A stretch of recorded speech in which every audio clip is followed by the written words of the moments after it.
A Paixão de Cristo, 50 razões por que Jesus sofreu e morreu. A 37ª razão pelo qual Jesus sofreu e morreu foi para nos chamar a seguir seu exemplo de humildade e amor sacrificial. Isto é grato, que alguém suporte tristezas, sofrendo injustamente, por motivo de sua consciência para com Deus. Porquanto, para isto mesmo foi chamado, pois que também Cristo sofreu em vosso lugar, deixando-vos exemplo para seguir os seus passos. 1 Pedro capítulo 2, versículo 19 e o 21. Considerai atentamente aquele que suportou tamanha oposição dos pecadores contra si mesmo, para que não vos fatigueis, desmaiando em vossa alma. Ora, na vossa luta contra o pecado, ainda não tendes resistido até o sangue. Hebreus 12, versículo 13 e 4. Tende em vós mesmo sentimento que houve também em Cristo Jesus, pois ele, subsistindo em forma de Deus, não julgou como usurpação o ser igual a Deus. Antes, a si mesmo se esvaziou, assumindo a forma de servo, tornando-se semelhança de morte de homens e reconhecido em figura humana. Assim mesmo se humilhou, tornando-se obediente até a morte de cruz. Filipenses capítulo 2, versículos 5 e 8. Esse é um dos grandes e maiores exemplos de Cristo, que sendo Deus não teve por usurpação ser igual a Deus. Ele deixou toda a sua riqueza, toda a sua glória, sua toda santidade, impecável, santo e soberano, para habitar no meio de pecadores malditos e miseráveis que todo dia quebravam a sua lei, e já nasceram os malditos, já nasceram os pecadores. Mas mesmo assim, ele sendo Deus soberano, exaltado acima de todas as coisas, tomou a forma humana, ele veio em um corpo, ele nasceu em um corpo.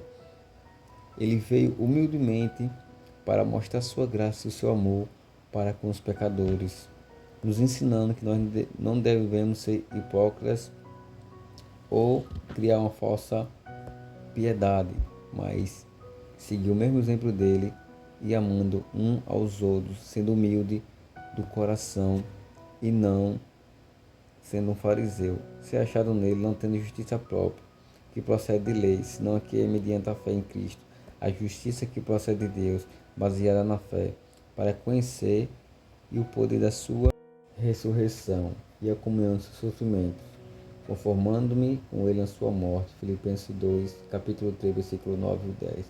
A imitação não é salvação, mas a salvação conduz à imitação. Cristo nos chamou para nós ser santo e justo, fazer a sua vontade e obedecer os seus mandamentos. Como disse o apóstolo Paulo, sede imitadores de Deus como filhos amados. Um dos exemplos que Cristo nos deixou é que nós venhamos amar uns aos outros, como disse ele no Evangelho de João, capítulo 3, versículo 35. Nisto todos conhecerão que somos meus discípulos, se amados uns aos outros.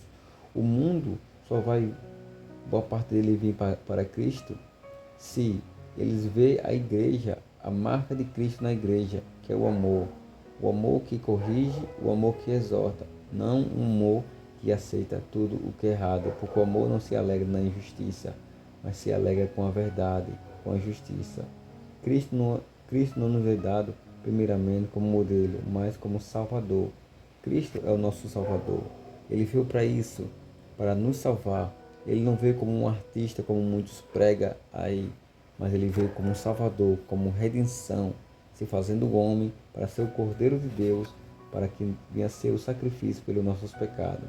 Na experiência do crente, primeiro vem o perdão de Cristo, depois o modelo de Cristo. Primeiro Cristo nos salva e nos perdoa, para que agora nós podemos imitá-lo em obras, em ações, em conduta, em pensamento.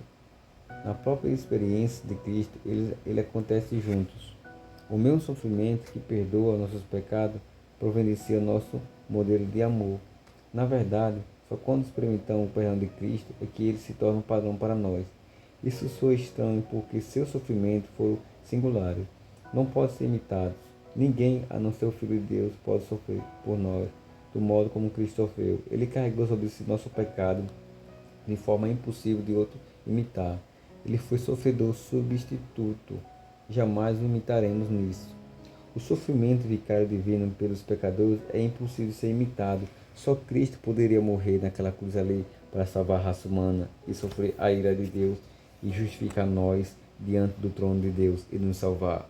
Todos aqueles que vão até ele, ele justifica. Porém, o sofrimento especial, após perdoar e justificar os pecadores, os transforma em povo que age como Jesus. como ele não nos perdoar, mas como ele nos amar, como ele não sofrer para fazer o bem pelos outros, como ele não retribuir o mal com o mal, como ele em mansidão e humildade, como ele em paciente perseverança, como ele um cego. Jesus sofreu de forma singular por nós, para que pudéssemos sofrer com ele pela causa do amor. O apóstolo de Cristo, Paulo, diz que sua ambição era, primeiramente, compartilhar a justiça de Cristo pela fé, e em seguida compartilhar o ministério do seu sofrimento. Meu desejo é, ser achado nele, não tendo justiça própria, que procede de lei, senão a que é mediante a fé em Cristo, a justiça que procede de Deus, baseada na fé, para conhecer o poder da sua ressurreição e a comunhão do seu sofrimento, conformando-me com ele na sua morte. Filipenses capítulo 3, versículo 9 e 10. A justificação precede e torna possível a imitação. O sofrimento de Cristo para obter nossa justificação torna possível nosso sofrimento como proclamação. Nosso sofrimento pelos outros não retira a ira de Deus. Nosso sofrimento demonstra o valor de ver a ira de Deus retirada pelo sofrimento de Cristo, direcionada as pessoas a Ele. Quando a Bíblia nos congrama a tudo suportar por causa dos eleitos, para que também eles obtenham a salvação que está em Cristo Jesus com eterna glória, significa que nossa imitação de Cristo dirige as pessoas para Ele, o único que pode salvar. Nosso sofrimento é essencial, mas só o sofrimento de Cristo salva. Portanto, vamos imitá-lo, seu amor, mas não tornar o lugar que pertence só a Ele, porque só o amor de Cristo corrige, exorta, liberta e salva. E o amor dele não se alegra com a injustiça e a imundiça e a iniquidade deste mundo, porque o amor dele é justiça, é impecável e o amor dele é soberano e não está separado da sua ira. Mas esse próprio amor pode salvar todos aqueles que crêem e perdoar. Se você crer, você terá vida eterna. Mas se você rejeitar esse amor, esse próprio amor, há de jogar você no lago de fogo e enxofre naquele grande dia. Porque o mesmo amor que é Deus, Cristo Jesus, o teu Santo Espírito que salva, aqueles que rejeitam o Pai, o Filho e o Espírito Santo, também será rejeitado por esse grande amor no dia do juízo e da manifestação da sua justiça em forma de ira. Que Deus abençoe a todos, em nome de nosso Senhor Jesus Cristo. Amém.